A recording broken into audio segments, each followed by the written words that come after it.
Hi, everybody. I'm Sarah Cruz, and today I have the great pleasure of interviewing my sister and friend, Ashera Serfaty. Ashera is a shamanic healing and energy practitioner and a transformational coach, and she provides so much wealth of resources, wisdom, and knowledge to women primarily in her practice. And so today we're going to be talking about how she serves women and the work she does in the world. Welcome, Ashera.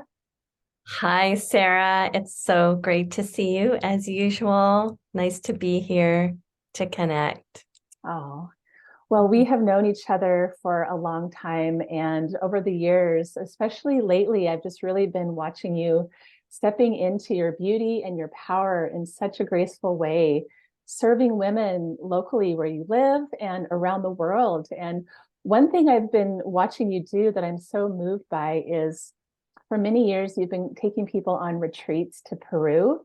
And in the last couple of years, people haven't been able to travel as freely. So when all of that started happening 2, 3 years ago, you decided to bring the medicine of the Andes and Peru to people here, including the medicine of the mountains, some of the people, the shamans.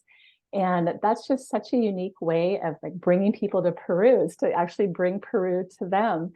And so I just love that you've been offering that. Yeah, it's fun. Definitely great to do that. Yeah. And so one thing I know that you're passionate about is transformation for women at a deep level. So not surface, not short term, but long term, deep transformation for their body, for their heart, and for their soul. And I would love to hear about what that looks like for you, like why you serve women in this way and how that goes. Thanks, Sarah. Yeah, it's so important for all of us, whether we're women or men, but primarily, I think, women, to realize that there is more to life than sometimes we limit ourselves to. And in order to do that, it doesn't mean doing more, it's reaching in and looking within and really just being honest and saying, okay, I'm having this challenge, and how can I shift it without trying every self-help method in the book. And a lot of women come to me when they've tried different things and they're looking or searching, or they have a health issue or an emotional issue. And really what it is when we transform, it's looking at the whole being. Like when our soul is here connecting and doing what we love, then that's a huge part of our healing and our growth and creating as women, just creating what we love. And so I really love supporting women and doing that and finding that for themselves. And, it's been a journey for me. So when I see women struggling, I realize, we don't have to struggle. There's another way, actually. And sometimes it feels not within our grasp of like, well, I don't really know how to do that.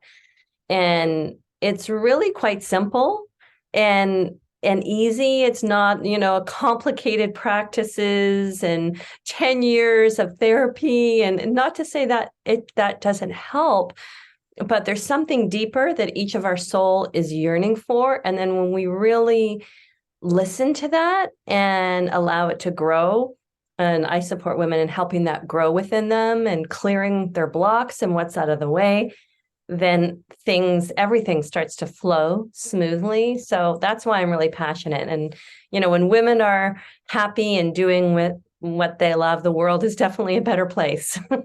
Absolutely, so true. Well, I've been noticing that you have this unique angle or perspective in how you serve people. And that is to not put so much attention on all the things that are broken or need healing in our lives, but to orient ourselves toward those things that bring us joy, those things that we love. And in doing that, those other pieces that need healing automatically get healed. We don't have to focus on what's broken so much, but focus on what we love in our hearts. And I feel like that's such a powerful way toward healing.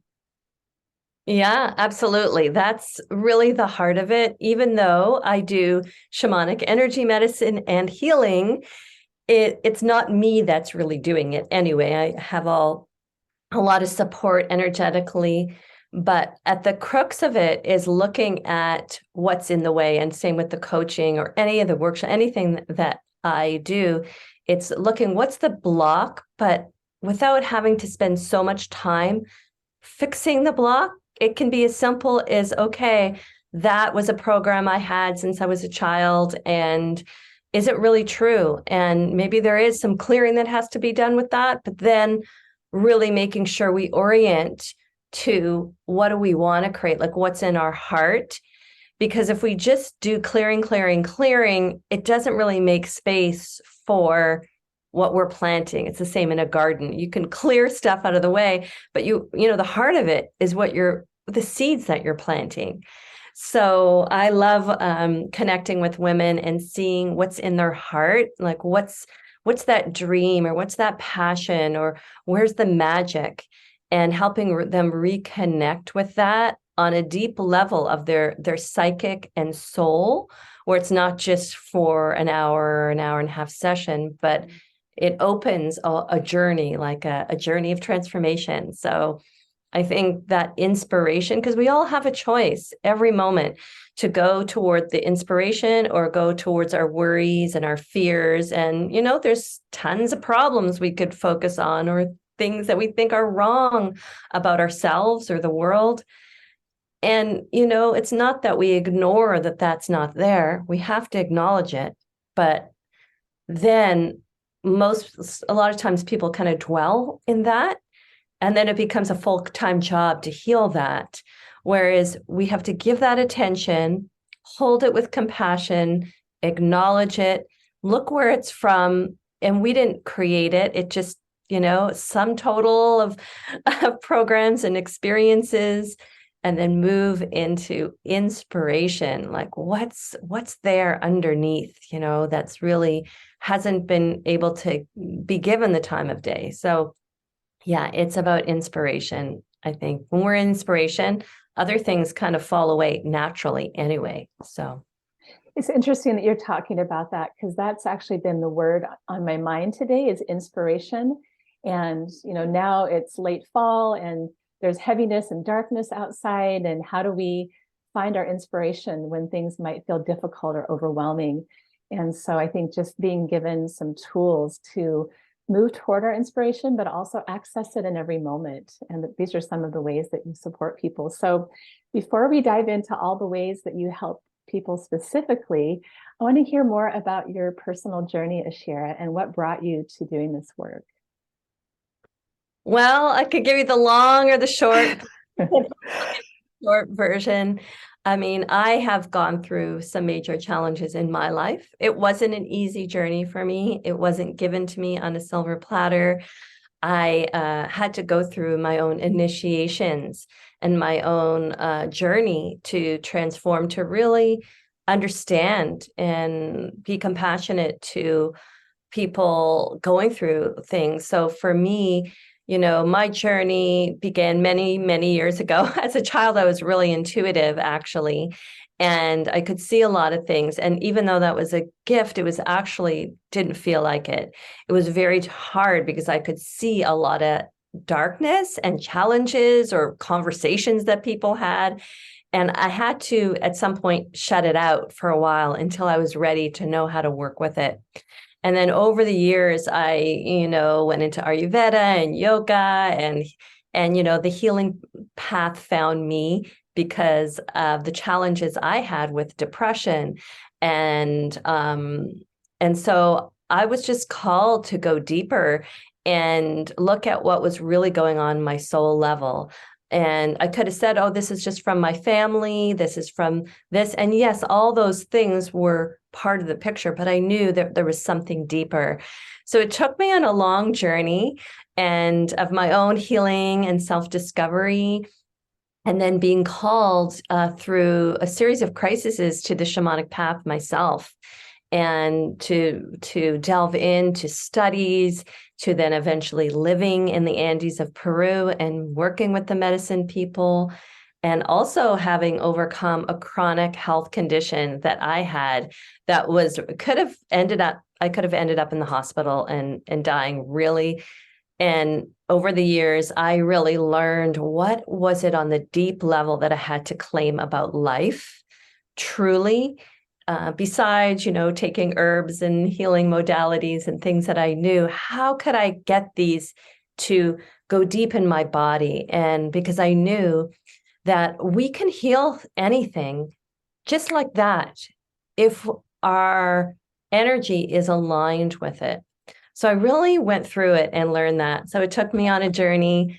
And so then I just continued with different energy trainings and coaching and getting clear in myself and supporting and helping others. So it definitely, took me into some extreme, sometimes challenges.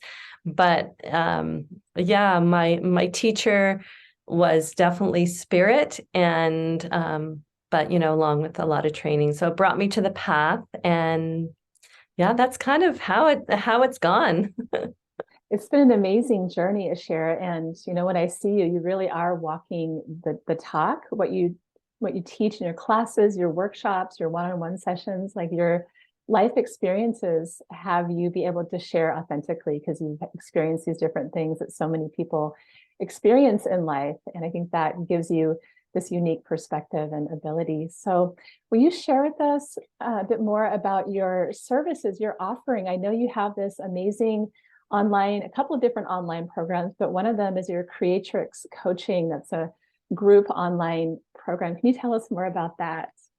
Yeah, I have a number of things, of course, healing energy and shamanic healing sessions for some deep issues that people may have and challenges, or just energy reboots and individual coaching. And the Creatrix coaching experience is something I'm really excited about, because it's for creating, and we're always creating. And so basically, this is about empowering you. And as we're in a group, there's a way of being able to go deeper into intuitively seeing yourself and others, and being seen by others, and what your fundamental dysfunctional pattern is, and your fundamental genius, like what it is, your essence, your true heart of who you are, and finding ways to orient toward that. It's based in alchemy, which is basically transferring your heaviness into gold. So I have that going on, and it's really fun, and it's juicy, and it's not superficial, but we all have dysfunctional patterns. So we may as well just see them and be seen, and not let them rule us. And so it's a great way of doing that, and creating from our heart. And some people, just go deeper and seeing deeper things about their life that they would really love. So I have that group experience, going on. I love that. It's That sounds amazing, and just a real opportunity to connect, to feel connected, to feel seen, to have some fun, some laughs. And as we know, when women get together, magic really can happen. Yeah. And what about your other offerings? You mentioned your one-on-one transformational coaching, and also shamanic energy clearing. And then you have answering Pachamama's call. Is that something you're going to be offering ongoing as well for people? Yeah, answering Pachamama's call has been amazing. It's really about, I have a deep love, having lived in Peru in the Andes, and the medicine of the earth, and the wisdom of Mother Earth, and and nature. Because when we really connect with nature, there's so much healing besides herbs and just the way of being with all of the elements. And so this was born out of bringing that to women, and connecting women to not just Peru, but their heart and soul as connected to Mother Earth, and healing through that. So that's ongoing. And each month, or every couple of months, we have a new theme. We'll work with sacred sites in Peru for people who haven't been there or want to go there, rivers and lakes, and how we can heal, and also embrace our feminine nature with Mother Earth. And it's really powerful and an amazing group. And we've been going for 2.5 years now. So I love that. It's a really beautiful community of sisterhood and high level energy with meditations and healing with that. And with that program, you also collaborate with a curandera medicine woman from Peru named Vilma, and she's on the calls and brings her beauty and her wisdom as well, right? Oh, yeah. Vilma is amazing. I've known her for a while. She's really world renowned healer. People, you know, always want to get in touch with her. So it's fun to collaborate. And we've been evolving together. And she's holding that, what we call the Rainbow Bridge over in Peru, to bring the medicine over there. Because if you don't know, there is, I like to say it's a legend, but it's a prophecy, but it's real about the awakening of the puma and the eagle and the condor flying together for freedom, which means that here, especially in North America, we have to wake up a little bit more, which means really connecting to our connection, our interconnection with the divine, with nature, and that we're part of everything. And, in the world of technology and advancement, there's some positives for that, but a lot of us get disenfranchised and we're not having those intimate, close connections with each other or with nature that is just sustaining and life-giving. So that's really a big part of the class circle. Absolutely. Well, it's been some years, but I got to go on a retreat with you to Peru, and it was so amazing. I got to climb the mountains, see these sacred sites, and meet some of these people you're talking about, spend some time with Vilma, and she really is a treasure. So I think it's really amazing that people get to experience her on the calls. And you have another retreat to Peru coming up in April. And I know that the people that attended your last retreat to Peru came back so elated. Will you tell us about your upcoming retreat in April? Yeah, Sarah, it's so fun. I look back and think, how has this been? And it's been almost 15 years or something like that since I've been leading retreats to Peru, and sometimes twice a year, sometimes once a year. Of course, during the pandemic, there was a couple-year break, but it's just amazing because people transform. Mm-hmm. And the land, as you know, is so heartfelt and beautiful that when we step outside of our ordinary, we can come back with a whole new way of being. It's like a rite of passage, really. And I believe it's necessary for us to step outside of our, normal everyday to open to something bigger, and not just a holiday, to really go deep and go, okay, what am I here for? What am I creating? And seeing the magic of these ancient temples. So yeah, we're going again in April, and it lights me up. It's just a magic, one of the wonders of the world, and there is a reason for that. So I'm excited, and I'm just so excited. I keep on talking about it, but thanks. And I have memories of you there up on the mountain together, Sarah. It was so fun to share that, and you got to feel the beauty of the land and the people and the experience. Absolutely. Yeah, the beauty of the land really touched my heart. I wasn't expecting that experience, like this quality of sacredness and love that's just present in the land. And the way the light emanates off the land is really unique. I think it's because it's so high elevation, so much beauty. And then also the people are so sweet, kind, loving, helpful. I felt completely relaxed and safe, and can't wait to go back and hopefully one day bring my daughter so she can also experience it.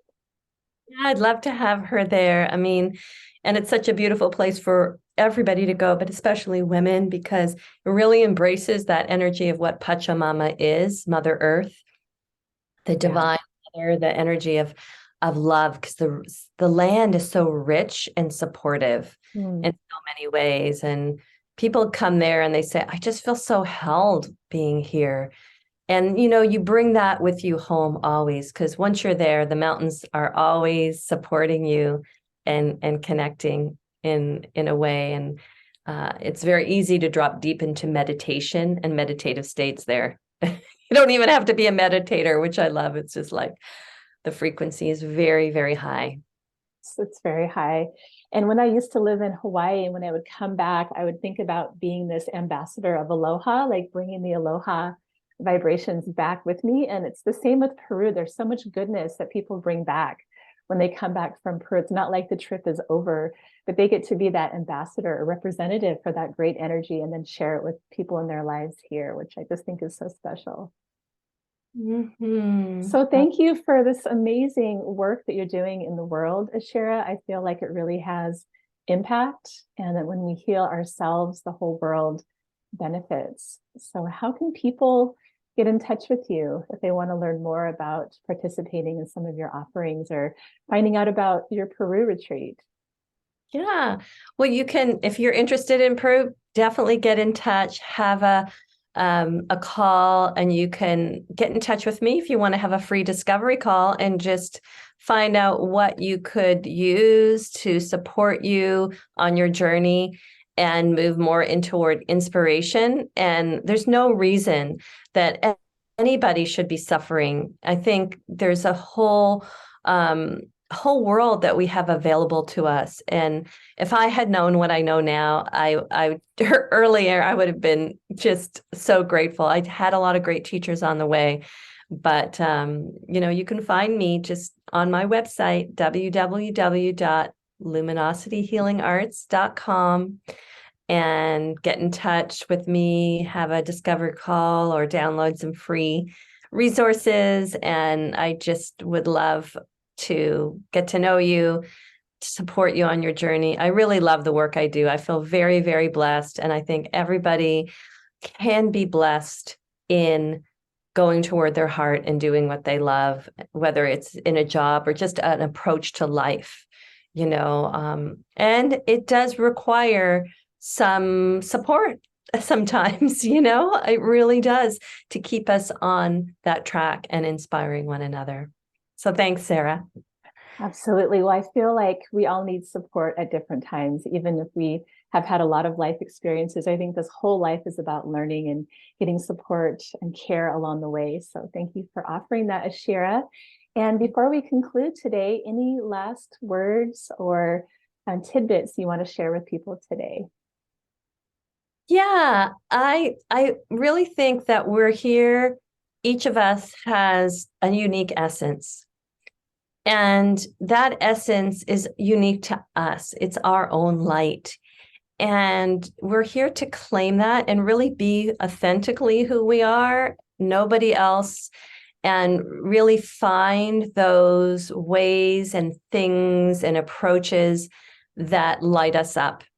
And so I really, encourage everyone to know that they can find that and go toward it. It's like a moth to the flame, go toward it, or, going toward the flower, even when we're in a challenge, because there are plenty of challenges. So there are ways that you can orient to that, even when you forget.